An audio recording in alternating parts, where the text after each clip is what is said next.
This time, I will get my divorce. Mr. Chapter 11. Sonia only sat in Toby's car. They didn't speak it all along the way.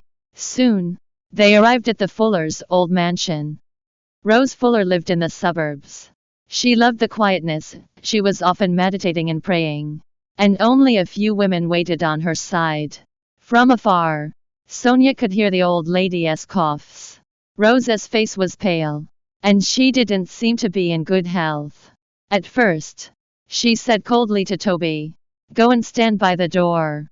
Then, she took Sonia into the house. Who would have thought that not long after I went away, such a big thing would happen?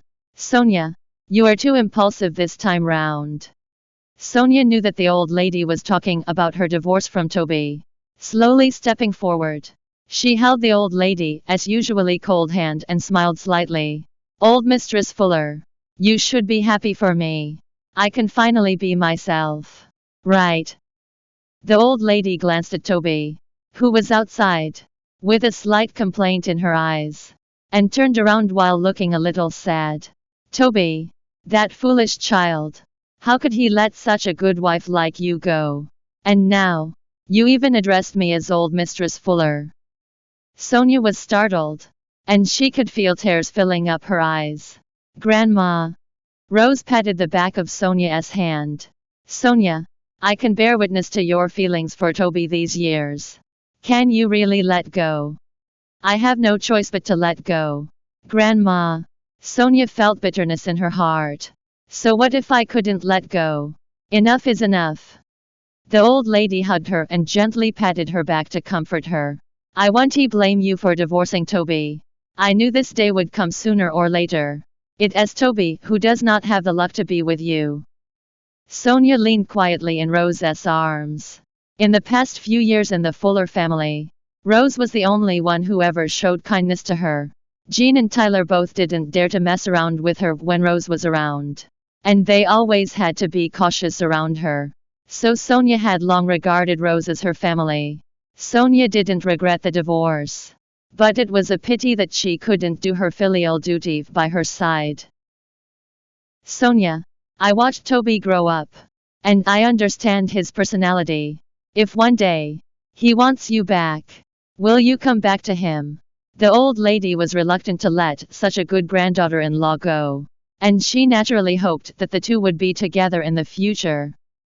However, Sonia was not a fool. She knew that only Tina could soften Toby up, not her. Sonia's lips twitched. "But, Grandma, he doesn't love me. I should have realized it 6 years ago." Rose also seemed to have realized something as her expression turned sad and dull. "Grandma, no matter if I am still your granddaughter-in-law or not, I am still the old Sonia, who will respect you forever." She stretched out her hand and stroked Rose's hair with a smile. "Please always be happy and well. Okay? Don't worry about anything else." Toby only stood quietly outside. He knew the kind of relationship Sonia and Rose had.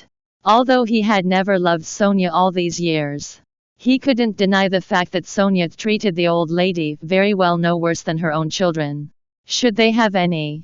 Even if Jean and Tyler were not good to her, she had been caring for them as well. After learning that Tina's car accident was caused by Sonia, Toby was disgusted by her in his heart. But he chose to let her go because she really did treat Rose sincerely. It could be considered his last act of kindness to her. After a long time, the two came out from the house. "Sonia, feel free to come see me in the future whenever you feel like it. I am afraid I only have a few more years to live." "Don't say that. You are someone who could live up to 100 years old. And I promise I will come to see you often." At this time, Toby stepped forward and offered, "Let me drive you." Sonia refused directly. "No need for that. Someone will pick me up."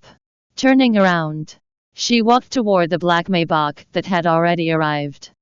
Seeing that it was Charles and Carl, Toby's eyes turned dull. The warm scene of the three talking and laughing was inexplicably hard to watch. Rose coughed a few times and was already panting a little. "I am old now.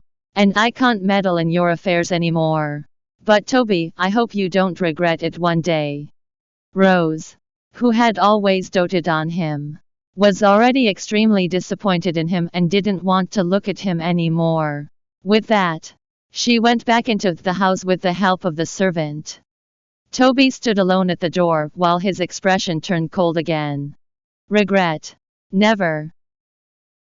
Thanks for listening to the Bravonovel audiobook. Welcome to download the Bravonovel app. Read the novel this time. I will get my divorce. Mr. Online and get the latest updates.